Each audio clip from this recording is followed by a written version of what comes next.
नमस्कार, मैं हूं श्वेता झा और आप देख रहे हैं आज तक। वाराणसी में हुए पुल हादसे ने पूरे देश को झकझोर दिया है। हम आपको दिखाते हैं कि दरअसल ये दर्दनाक हादसा हुआ कैसे। ऐसा कैसे हुआ कि ब्रिज का स्लैब एकाएक नीचे गिरा और 15 लोग काल के गाल में समा गए।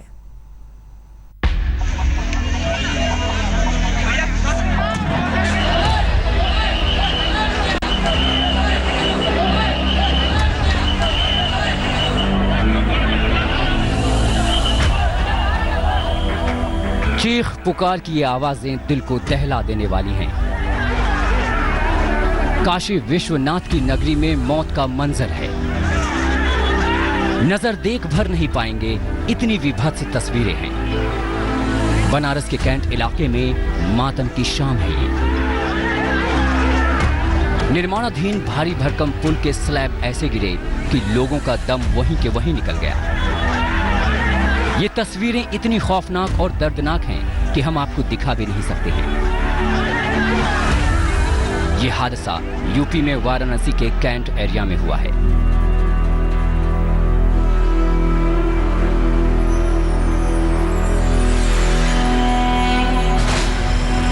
ओवरब्रिज के नीचे ट्रैफिक चल रहा था। ओवरब्रिज का स्लैब क्या गिरा, जैसे ब्रिज गिर गया। गाड़ियां सड़क से चिपक गईं। जो जहां था वहीं थम कर रह गया। किसी की चीखें निकल गईं, किसी को चीखने का मौका तक नहीं मिला। शाम का वक्त था, लोग बाजार के लिए निकल रहे थे तो कुछ लोग दफ्तर से वापस लौट रहे थे। ऐसे में ओवरब्रिज उनके ऊपर गिरा था। इस ओवरब्रिज के स्लैब के मलबे के नीचे तमाम कारें दब गईं। एक मिनी बस भी दब गई। इतने बड़े गार्डर गिरे थे जिन्हें टस से मस करना मुमकिन नहीं था। ये तस्वीरें हम आपको हूबहू नहीं दिखा सकते क्योंकि ये तस्वीरें बहुत विभत्स हैं। पुल गिरने से कारों की छतें बिल्कुल जमीन से जा मिली और बीच में जो लोग थे वो पिस गए। करीब 15 लोगों की मौत हो गई। यहाँ पे मैं साइड में खड़ा था, ये एक्चुअली कुछ सेटिंग कर रहे थे और सडनली वो पूरा पलटी हुआ है। और इसमें जो अभी सब आंकड़ा दे रहे 20 या 25 या 100+, क्योंकि यहाँ पे जो कार्स हैं, जो भी चीजें आप देख रहे हैं उसकी हालत देख ले, आपको खुद समझ में आ जाए क्या है। ये अचानक में हुआ, एक्चुअली सेटिंग करते हुए को थोड़ा सा एडजस्टमेंट उनका था, काम हो रहा था, काम चल रहा था। जब ये पुल बन रहा था तो रोडवेज को हटाना चाहिए था यहाँ से, लेकिन नहीं हटाया गया। और नहीं तो जाम क्यों के लिए, बड़ी सकरी रोड है, उसमें बड़ी गाड़ी आप जाएगी तो जाम लगेगा ही। रोडवेज को यहाँ से हटाना चाहिए था ना, लेकिन नहीं हटाया गया। क्यों नहीं हटाया गया? उसी की वजह से जाम न लगता, न ये ब्रिज गिरती और ना ही कभी ऐसा होता। हादसा वाराणसी के कैंट रेलवे स्टेशन के सामने हुआ है। यहाँ सड़क के ऊपर से ट्रैफिक कम करने के लिए ये ओवरब्रिज बनाया जा रहा था। पुल के नीचे जो लोग दबे हैं वो पुल के किनारे वाहन से आ रहे थे। तमाम लोग पैदल भी आ रहे थे, लेकिन उन्हें क्या मालूम था कि वो इतने बड़े हादसे के शिकार हो जाएंगे। 19 लोगों को निकाला गया कि इसमें से अब ये कहना इस समय सही नहीं होगा कि कितने अब जिंदा निकाले हैं, क्योंकि कितने जीवित नहीं रख पाए हैं। अभी 6 गाड़ियाँ निकाली हैं, 5 गाड़ियाँ निकाले हैं और 3 गाड़ियाँ और हैं। और इसके बाद ही स्थिति का पूरा आंकलन कर पाएंगे। अभी तक कितनी कैजुअल्टी के अनुमान है? मेरे ख्याल से 100 एंड अबव, 100 से ऊपर। हाँ, जिसमें अभी तक हमने अपने हाथ से 3 जो है एलाइव निकाला है। बस मुश्किल है, कोई एलाइव नहीं है। जैसे ही ओवरब्रिज भरभरा कर गिरा, यहाँ अफरा तफरी मच गई।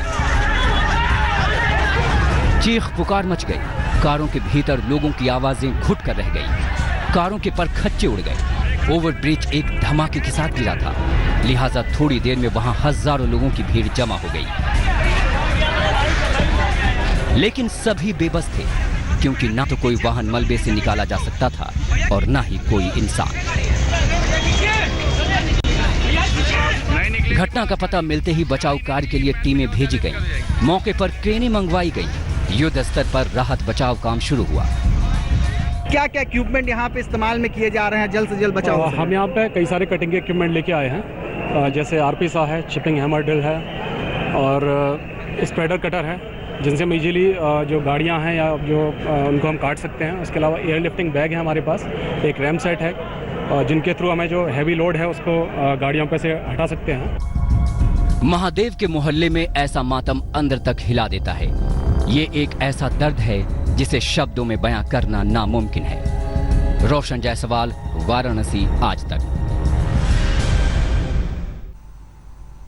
और घटनास्थल पर हमारे संवाददाता निशांत चतुर्वेदी इस वक्त मौजूद हैं। सीधे चलते हैं निशांत के पास, वो आपको बताएंगे पूरे घटनास्थल का हाल और आगे की खबरें। Nishant, over to you. Shweta, कहा जाता पुरानी कहावत है कि दुर्घटना से देरी भली, लेकिन यहाँ दुर्घटना भी हुई और देरी भी हुई। बड़ा साइड है सर। आपको मैं बता दूं, इस मौत के पुल के पास में खड़ा हूं। ये देखें आप, ये गाड़ी की हेडलाइट है, गाड़ी का फ्रंट बम्पर है, बोनट है, यहाँ पर सब दबा हुआ है। थोड़ा इस तरफ में आऊंगा तो लोगों की चप्पल है। यहाँ नीचे आप देखें तो व्हील कैप्स पड़े हुए हैं, ये गैस कटर पड़ा हुआ है। ये है वो मौत का पुल जिसको बनाने में निरंतर देरी हो रही थी। लेकिन सीखने की बात क्या है, वो ये है कि अभी भी अगर ऊपर आप देखें, ऊपर फ्लाईओवर पे देखें आप, जो बन रहा है, अभी भी पिलर्स इंटरलॉक नहीं है।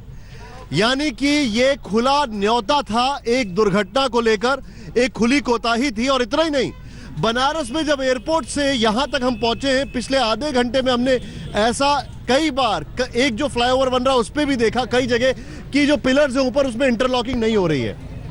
ये मौत के पुल की क्या कहानी है, थोड़ा हटिए। यहां पर ये देखें आप, इस मौत, ये इतना भारी है पिलर, इस पिलर से कोई कैसे, मतलब सोचिए क्या बीती होगी उसके ऊपर। ये गौर करने वाली बात है। इसकी इनसाइड स्टोरी आइए देखते हैं।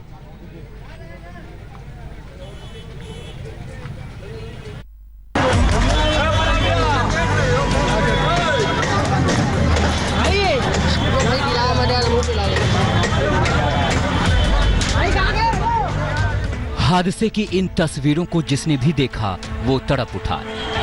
किसी का भी काल के गाल में यूं समा जाना दर्दनाक है, लेकिन इस हादसे की इनसाइड स्टोरी समझिए।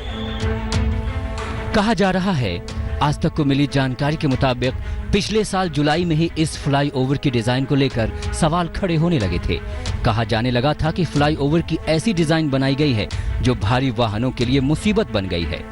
रोडवेज बस स्टेशन के ठीक सामने से चौका घाट की ओर शुरुआत में 4 पिलर और डेक स्लैब बनते ही भारी वाहनों की चोट से हिल गए थे। ये स्थिति तब पैदा हुई जब पिलर और डेक स्लैब बन ही रहे थे। स्थिति बिगड़ते देख सेतु निगम ने भारी वाहनों की एंट्री रोक दी थी। क्योंकि सर्विस लेन के ठीक बगल से रेलवे की पटरी गुजरी है, इसलिए 4 दीवारी को हटाना संभव नहीं था। तब सर्विस लेन नहीं बनी थी, इसलिए डेक स्लैब कम क्षतिग्रस्त हुआ था। उसी वक्त ये आशंका जताई जा रही थी कि जब पीडब्ल्यूडी सड़क बनाया जाएगा तो सड़क की ऊंचाई और अधिक हो जाएगी। ये डेक स्लैब के लिए कतई ठीक नहीं होगा। उस स्थिति में भारी वाहनों का ऊपरी हिस्सा और ज्यादा टकराएगा। इससे समस्या और विकराल रूप लेगी, इससे इनकार नहीं किया जा सकता।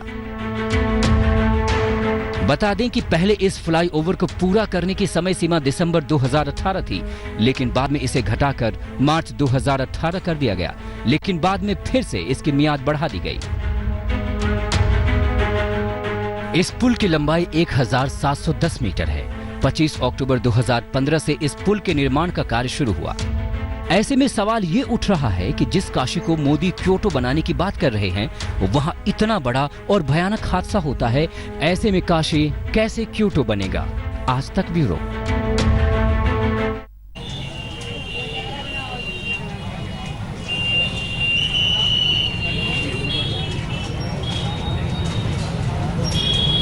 वो जगह है जहां पर कल यह हादसा हुआ था। वाकई जिस तरह से पिलर गिरा, उससे निकल पाना बड़ा मुश्किल है। निशांत, आपको बता दें, इस वक्त एक बड़ी बात यह है इस पूरे घटनाक्रम में कि सरकार तो बदल गई है, लेकिन हर जगह उनकी सरकार भी है, लेकिन जो घटनाक्रम है वो नहीं बदल रहा है। केशव मौर्य डिप्टी सीएम साहब से बातचीत की हमने, मैंने खुद भी किया थोड़ी देर पहले, वो भी आपको दिखाएंगे। लेकिन क्या कहा उन्होंने इस मौत के पुल के बारे में, आइए देखते हैं।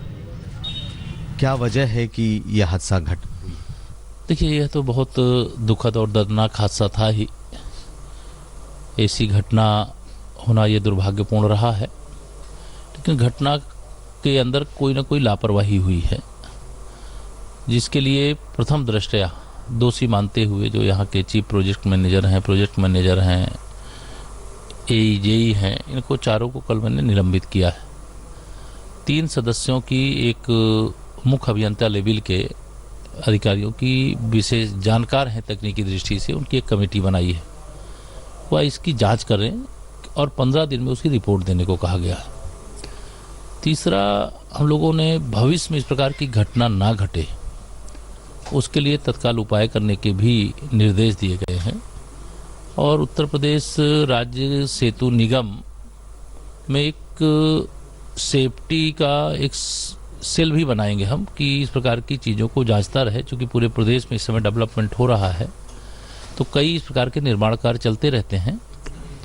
कोई लापरवाही के कारण से इस प्रकार की घटना दूसरी न घटने पाए, इसके संबंध में आवश्यक व्यवस्था करने जा रहे हैं। लेकिन ये आपको किस तरह की लापरवाही दिखाई दे रही है? आखिर क्या हुआ था? कुछ तो जानकारी मिली होगी कि आखिर, क्योंकि फरवरी से वो फ्लैंक रखा हुआ था, वो हिस्सा ऊपर चढ़ा हुआ था और अचानक से गिर गया। देखिए, उसके कारण अभी कुछ स्पष्ट पूरी तरह से नहीं हो पाए हैं, लेकिन उसकी जांच कराने के लिए जो कमेटी बनाई गई वो बहुत अनुभवी टीम है। उसकी रिपोर्ट आने के बाद ही सामान्यतः यह है कि या तो कोई बहुत बड़ा मतलब इतना हैवी, मतलब इतना वजनदार वो स्लैब था, वो पिलर था कि वो सामान्य ढंग से गिर नहीं सकता, कोई कोशिश भी करे बहुत तब भी नहीं गिर सकता।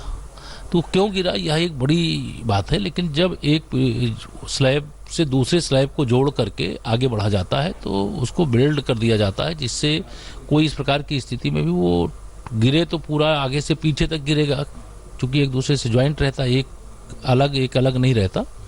लेकिन अब घटना हुई है, इसको अभी खबर यह है कि जिस तरह की हमारी केशव मौर्य से बातचीत हुई, उन्होंने सीधे ये कहा है कि कई जगह ऐसी घटनाएं हो रही हैं और ये सारे प्रोजेक्ट्स का रिव्यू होगा। सवाल खड़ा ये होता है कि इस हादसे की जिम्मेदारी कौन लेगा? हर कोई जांच की बात कर रहा है, लेकिन जिम्मेदारी कौन लेगा? और उससे भी बड़ी बात, आगे भी सारे पिलर्स ऐसे हैं, वो भी हर दिन एक नए हादसे को दावत दे रहे हैं। कब कार्रवाई होगी?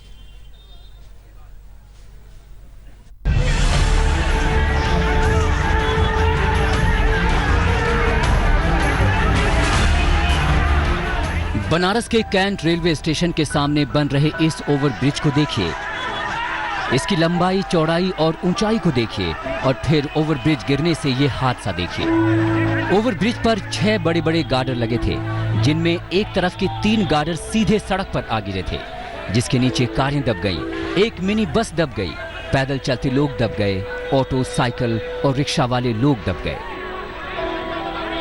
कैंट पूरा छान मारे, ऑफिस गए तो वहाँ पे पता चला कि 4:45 बजे ऑफिस से निकल गई हैं। अभी खोजते पता चला है कैंट से सब लोग आए यहाँ पर, कभी चौराहा यहीं पर ढूंढने आए हैं, नहीं मिल पा रही। नहीं। किससे आपने मिला और फरियाद लगाई? अभी तो हम फिलहाल गए थे कैंट में, पूछे थे, 7 लोग से पूछे थे, बोले वहीं पर गई है, घायल लोग गए हैं, कुछ लोग वहाँ पर गए, बेच चुके हैं। ये मंजर है एक सवाल उस प्रशासन के नाम जिसने इस फ्लाईओवर को बनाने का जिम्मा संभाला था, और ये मंजर है एक सवाल उस PWD विभाग पर जिसकी देखरेख में ये पुल बन रहा था, लेकिन बनना तो दूर, पहले ही मौत का परवाना लेकर आ गया। बताया जा रहा है कि पुल का अधिकतर हिस्सा पूरा हो चुका है, बस आखिरी काम चल रहा था कि अचानक वो गिर गया। अब सवाल ये है कि ओवरब्रिज बनाते समय इतनी बड़ी लापरवाही आखिर कैसे हो गई? उस रोड को उस तरह से क्यों नहीं घेरा गया जैसा दिल्ली में मेट्रो लाइन के निर्माण के समय घेरा जाता है? ओवरब्रिज निर्माण के दौरान सड़क पर ट्रैफिक क्यों चलने दी गई थी? PWD विभाग ने ओवरब्रिज बनने से पहले एहतियात क्यों नहीं बरती? 2019 के चुनाव के मद्देनजर पुल बनाने की जल्दबाजी में क्या काम की क्वालिटी से समझौता किया गया? और सबसे बड़ा सवाल कि इतने बड़े हादसे का आखिर जिम्मेदार कौन है? हम लोग किसी भी दोषी को बख्शेंगे नहीं, और ख़ासतौर पर इस प्रकार की जो मानवीय हादसे के कारण बनते हैं, इसकी पूरी समीक्षा की जाएगी। 48 घंटे के अंदर रिपोर्ट आते ही ठोस कार्रवाई इसके बाद आगे प्रारंभ होगी। यूपी के मुख्यमंत्री योगी आदित्यनाथ ने घटना पर खेद जता दिया। प्रधानमंत्री नरेंद्र मोदी ने भी खेद जता दिया। योगी ने मृतकों के परिजनों को 5 लाख रुपए का और घायलों को 2 लाख रुपए के मुआवजे का ऐलान भी कर दिया। लेकिन सरकार के इस मरहम से इस हादसे पर उठते सवाल खत्म नहीं होते। इन मुआवजों से इस हादसे का हिसाब बराबर नहीं होता। इस मुआवजे से इस हादसे में गई जानें वापस नहीं आ सकती। रोशन जायसवाल के साथ आज तक ब्यूरो। आज तक ये पड़ताल करने की कोशिश कर रहा है कि आखिर ऐसी घटनाएं कब तक होती रहेंगी, और खासकर उत्तर प्रदेश की अगर बात की जाए तो यहां पर बड़ी उम्मीदें थी लोगों को। अभी इस पेशकश में फिलहाल इतना ही। लेटेस्ट खबरों के लिए यूं ही देखते रहिए आज तक, और इस वीडियो के पसंद आने पर लाइक, शेयर एंड सब्सक्राइब करना ना भूलें।